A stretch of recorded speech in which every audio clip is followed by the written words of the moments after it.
ઉત્તર પ્રદેશના સમાજવાદી પાર્ટીના સંસદ અખિલેશ યાદવે ટ્વીટ પર એક વિડીયો શેર કર્યો છે અને લખ્યું કે ખાલી થઈ ગયો ભાજપના સારા દિવસોનો સિલિન્ડરની લાઇનમાં કલાકો સુધી ઊભા રહ્યા બાદ જ્યારે લોકોને કહેવામાં આવે છે ત્યાં સુધી ગ્રાહક પાસે ડીએસી નંબર નહીં હોય ત્યાં સુધી ગેસનું સિલિન્ડર મળશે નહીં, ત્યારે જનતામાં રોષ અને આક્રોશ તો ઊભો થશે જ.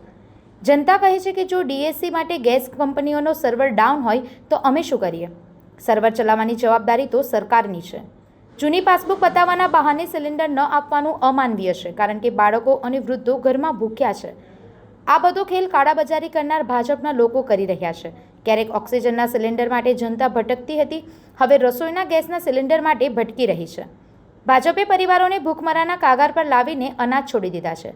હવે શું જનતા માટે ભાજપના ઘરોમાંથી ભોજન આવશે કે ભાજપના પંડાલ પંગત લગાવીને ભૂખી જનતાનું પેટ ભરશે?